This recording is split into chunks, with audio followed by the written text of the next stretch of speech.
ছোট জঙ্গলে বাঘ থাকতে পারে, কথাগুলি কার?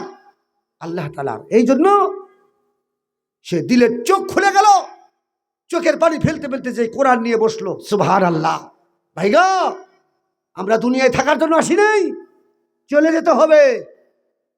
এই জন্য আব্দুল্লাহ, হযরত উমর ইন্তিকালের পরে একটানা 12 বছর তাকে স্বপ্ন দেখে নাই, বলেন সুবহানাল্লাহ। 12 বছরের পর দেখতেছে উনি সাদা ভকভকে পোশাক নিয়ে ছেলের সাথে স্বপ্নে সাক্ষাৎ হচ্ছে। আব্দুল্লাহ বলছে, আব্বা 12 বছর ধরে আপনার সাথে সাক্ষাৎ নাই, আপনি তো দুনিয়া থেকে বিদায় হয়ে গেছেন, কই গেছিলেন? ছেলে বলছে, বেটারে, আমি উমর আল্লাহ তাআলার আদালতে একটানা 12 বছর দাঁড়িয়ে হিসাবের মধ্যে ছিলাম। সুবহানাল্লাহ। ভালো করে কান লাগান, সামনের জগৎ আপনার আমার। যেই ব্যক্তির বিনা হিসাবে জান্নাত, যার নাম শুনলে রাদিয়াল্লাহু তাআলা আনহু বলতে হয়, সেই ব্যক্তি বলছে, বেটা আব্দুল্লাহ, 12 বছর তুমি আমাকে সাক্ষাৎ পাওনি, তুমি কি জানো? কবরে যাওয়ার পর আল্লাহর আদালতে আমি দাঁড়িয়েছিলাম, 12 বছর হিসাব একটানা দিলাম। আল্লাহ শেষে আমাকে বলল, যাও, তোমাকে ওমর আমি মাফ করে দিলাম। যেমনি কথাটা শুনছি, খুশিতে আমি বসে বললাম।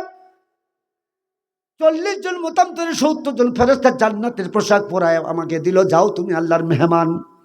লাকুম ফিহা তাস্তাহিল আনফুসু ওয়া তালাজ্জুল আয়ুনু ওয়া আনতুম ফিহা খালিদুন।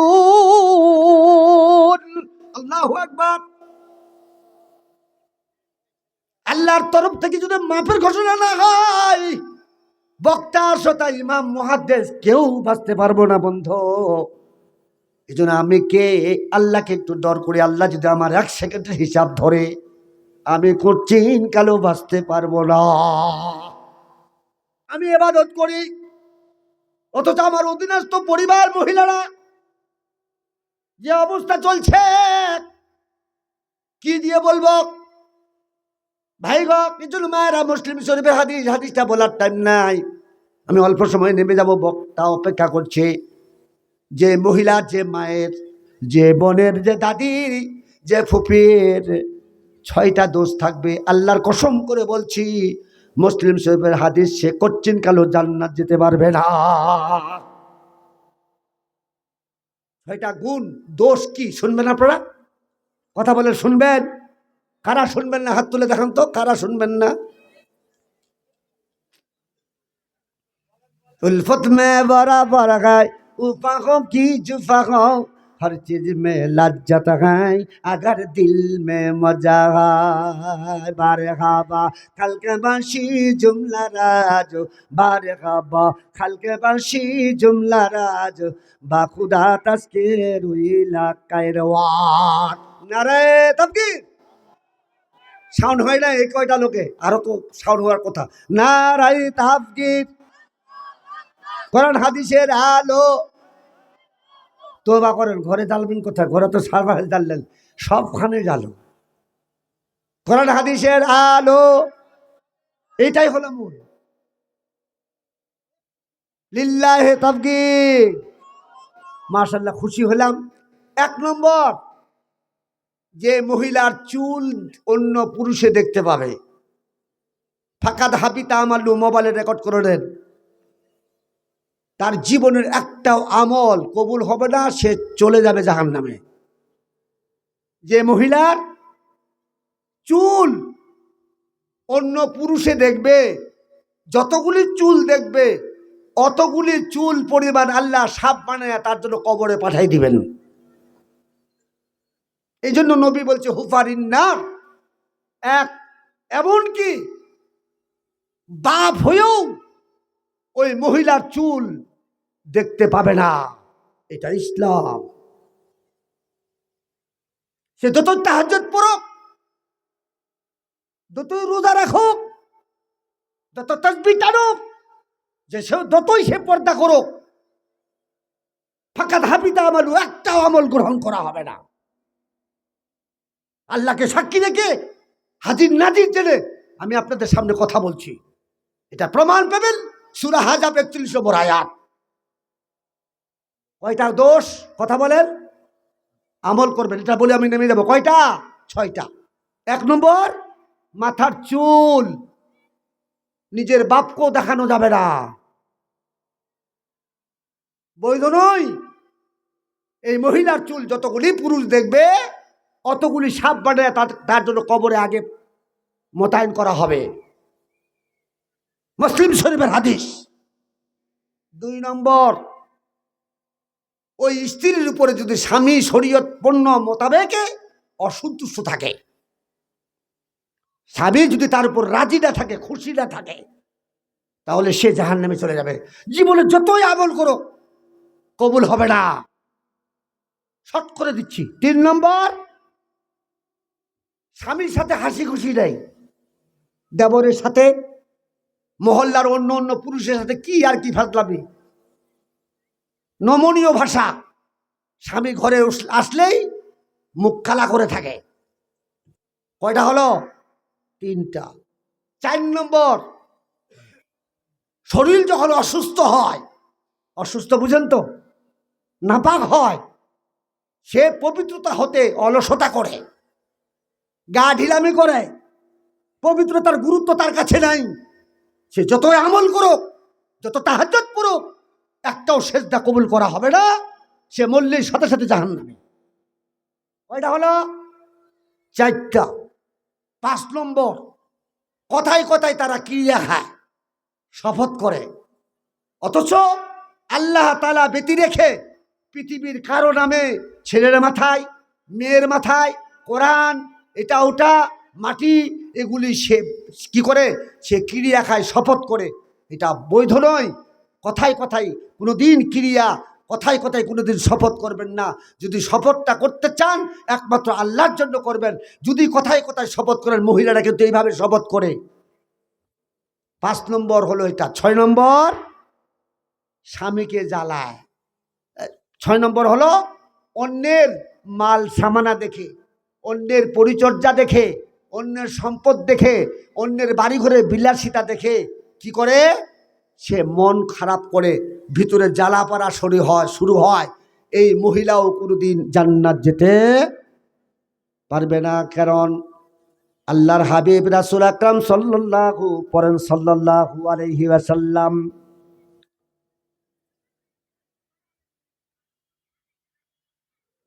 সালমান হাজরিন 3 মিনিট আছে। নবীদের 9 জন 11 জন স্ত্রী আমাদের সকলের মা, বলেন আলহামদুলিল্লাহ।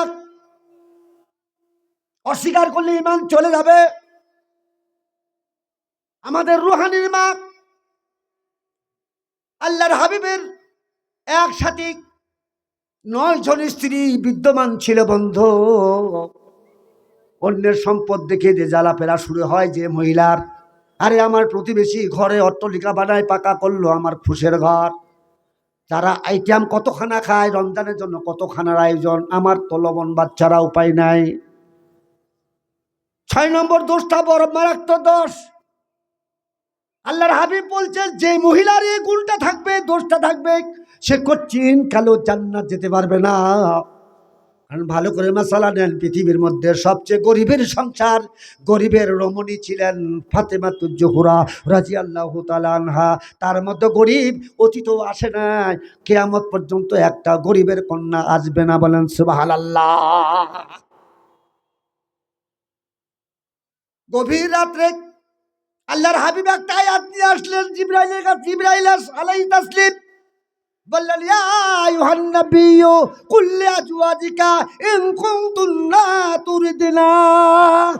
হাবিব, তুমি তোমার স্ত্রীকে সমবেত করো। সুবহানাল্লাহ পড়েন। কোরআন পড়লাম, সময় নাই। সকলকে একসাথে বসাইলেন। এই আয়াত শোনার পরে চোখে পানি। আল্লাহর হাবিব তো বিচক্ষণ ছিলেন, উনি জানতে পারলেন আমার স্ত্রী কোনো দোষের কারণে আল্লাহ তাআলা এই আয়াত নাজিল করেছেন। বিবিদেরকে সামনে আসে বসাইলেন। বসায় বলছে, বিবিরা, নিশ্চয়ই কারো সম্পদ দেখে, কারো বিলাসিতা দেখে, কারো কাপড় চোপড় দেখে, কারো খানার আঞ্জাম দেখে তোমরা কেউ না কেউ মন খারাপ করেছো। এই মন খারাপ করার ব্যাপারটা আল্লাহর কাছে পৌঁছে গেছে। আল্লাহ আলিমুম বিজাতিস সুদূর। আল্লাহ তাআলা এইমাত্র জিবরাইল আমার কাছে এই আয়াতটা দিয়ে দিলেন, ইয়া আইয়ুহান নাবিয়্যু কুল লিআজওয়াজিকা ইন কুনতুন্না তুরিদনা। আল্লাহু আকবার। এ বিবিরা, তোমরা যদি আমার এবং আল্লাহর সন্তুষ্টি চাও, পরকাল জান্নাত চাও, তাহলে দুনিয়ার ভোগ বিলাসিতা তালাক দিতে হবে। আর যদি তোমরা আল্লাহ এবং রসুলের সন্তুষ্টি ব্যতি রেখে এটাকে বাদ দিয়া দুনিয়ার লোভ লালসায় পড়ে যাও, তাহলে আমি তোমাদের সকলকে একসাথে তালাক দিয়া দে। কি মনে করছেন? আল্লাহ পাক বলছে, হাবিব তুমি তালাক দিয়ে দাও। তারা যদি তালাক দিয়ে পৃথিবীর লাভ লালসায় পড়ে, তাহলে তারা যাক। আমি হাদিস পড়েছি, খুতবা মান হাব্বা দুনিয়া হুয়া দাররা বিল আখিরাহ। যারা দুনিয়ার মহব্বত করবে, আল্লাহর কসম পরকাল তার জন্য ধ্বংস হয়ে যাবে, খতম হয়ে যাবে। বিবিরা সবাই একে অপরের চোখের পানে। ওখান থেকে একজন বিবি, আমার রুহানির মা, প্রতিবেশীর সম্পদ দেখে, খানার আঞ্জাম দেখে, আইটেম দেখে মন খারাপ করেছিলেন। এটার কারণে আল্লাহ তাআলা সহ্য করলেন না, আয়াত নিয়ে নাজির হয়ে গেলেন জিবরাইল। সাথে সাথে তারা সবাই তওবা করলেন, বললেন, ইয়া হাবিবাল্লাহ, আমরা দুনিয়ার কষ্ট স্বীকার করে নিলাম, আমাদের দরকার পরকাল, কোনো বিনাবনা ইলা আখিরাহ। নারে তাকবীর। আমরা সবাই আখিরাত চাই তো? আখিরাত চাইলে দুনিয়াতে একটু কষ্ট করবে, কষ্ট হবে। আর কষ্টের জন্য আল্লাহ তাআলা, আমি যেটা খুতবা পড়েছি সূরা ওয়াকিয়া 5 নম্বর আয়াত, সম্ভবত তোমাদেরকে পরীক্ষা করার জন্য দুনিয়াতে পাঠানো হয়েছে। আমরা সবাই পরীক্ষার সম্মুখীন হব। আল্লাহ তাআলা পরীক্ষাতে দুই কারণে, হয়তো ভুলের কারণে সংশোধন হওয়ার জন্য, অথবা আপনি আমার মান আর শান ইজ্জত বাড়াবার জন্য আল্লাহ পরীক্ষা দেয়। যার কারণে একটা হাদিসে এসেছে, আসাদ্দু বালাই আল আম্বিয়া, পৃথিবীর সমস্ত মুসলমানের কষ্ট মুজাহিদা এক পাল্লায় রাখেন, আল্লাহর কসম একজন নবীর কষ্টের সমান হবে না। নবী যেহেতু কষ্ট করেছে, সমস্ত নবী এবং রাসূলগণ দুনিয়াতে কষ্ট করে আসছে, মুমিনদের কষ্ট হবে, বেঈমানের কষ্ট হবে না। এটা ধরে নিতে হবে। আমার বাড়িতে জিল্লতি আসে না, কষ্ট নাই, রোগ নাই, বালাগ নাই, দৈনন্দিন জমি কিনছি, টাকা ইনভেস্ট করছি ব্যাংকে, বোঝা গেল ফরাউনের নকশা, কারুনের নকশা আমার ভিতরে এসেছে। আল মারহুমা আমার হাব্বা, মানুষ যাকে ভালোবাসে তার সাথে তার হাসর হবে। আল্লাহ তাআলা আমাদের সকলকে স্বল্প সময়ের মধ্যে তার হওয়া করলাম, মাপ চেয়ে, ক্ষমা চেয়ে আপনার কাছে বিদায় নিয়েছি। ওয়ামা তৌফিকি ইল্লা বিল্লাহ। আসসালামু আলাইকুম ওয়া রাহমাতুল্লাহ।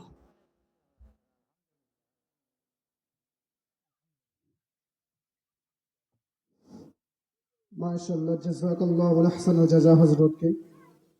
তিনি আমাদের মাঝে এই মুহূর্তে খুব গুরুত্বপূর্ণ আলোচনা করলেন। আমরা যদি তার আলোচনা অনুযায়ী আমাদের জীবনকে পরিচালিত করতে পারি, তাহলে আমাদের দুনিয়াও সৌন্দর্য, আখিরাতের সৌন্দর্য। হযরতের জবান থেকে আল্লাহ তাআলা যে বরকতপূর্ণ কথাগুলো আল্লাহ তাআলা বের করে দিয়েছেন, এই কথাগুলো অনুযায়ী আল্লাহ তাআলা আমাদেরকে সকলকে আমল করার তৌফিক দান করুন। ওয়া আখিরু দাওয়ানা আলহামদুলিল্লাহি রাব্বিল আলামিন। সম্মানিত এলাকাবাসী, সম্মানিত এলাকাবাসী, এ পর্যায়ে দ্বিতীয় বক্তা হিসেবে বক্তৃতা পেশ করবেন, দ্বিতীয় বক্তা হিসেবে বক্তৃতা পেশ করবেন মাওলানা মোহাম্মদ জহিরুল ইসলাম। মাওলানা মোহাম্মদ জহিরুল ইসলাম দামাত বরকাতুহুমা আলিয়া, খতিব রানীশঙ্কর থানা মসজিদ ঠাকুরগাঁও, খতিব রানীশঙ্কর থানা মসজিদ ঠাকুরগাঁও। আমি হযরতকে মাহফিল ইন্তেজামিয়া কমিটির পক্ষ থেকে তিনার গুরুত্বপূর্ণ আলোচনা পেশ করার জন্য সবিনয় অনুরোধ জানাচ্ছি।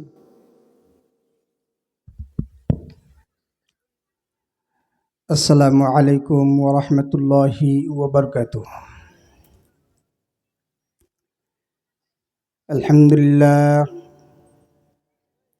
আলহামদুলিল্লাহ আল্লাযী জা'আলা আশ-শামসা ওয়াল কামারা বিহুসবান ওয়ান নাজমা ওয়াশ-শাজারা ইয়াসজুদান وفضل زمانا على الزمان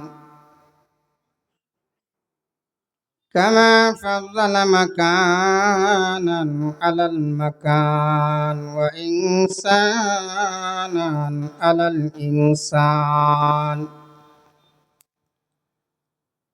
ونشهد أن لا إله إلا الله وحده لا شريك له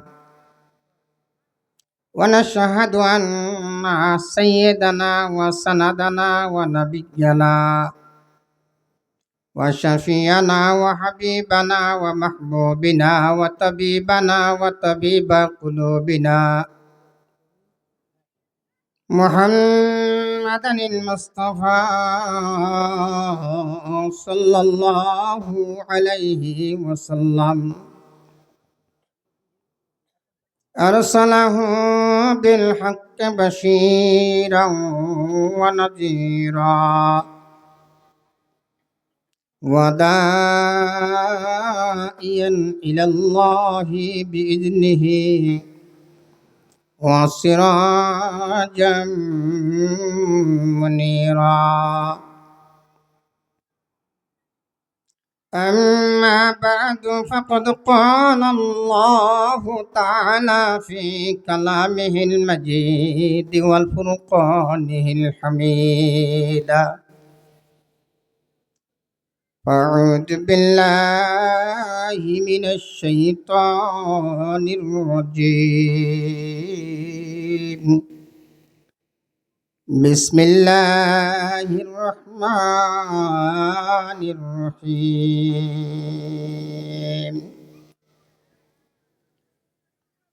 تبت يدا أبي لهب وتب ما أغنى عنه ماله وما كسب سيصلى نارا ذات لهب وامرأته حمالة الحطب في جيدها حبل من مسد وقال النبي صلى الله عليه وسلم ألا كلكم راع وكلكم مسؤول عن رعيته أو كما قال عليه الصلاة والتسليم दुनिया की सदाकत में तेरे नाम रहेगा दुनिया की सदाकत में तेरे नाम रहेगा सिद्दीक तेरे नाम से इस्लाम रहेगा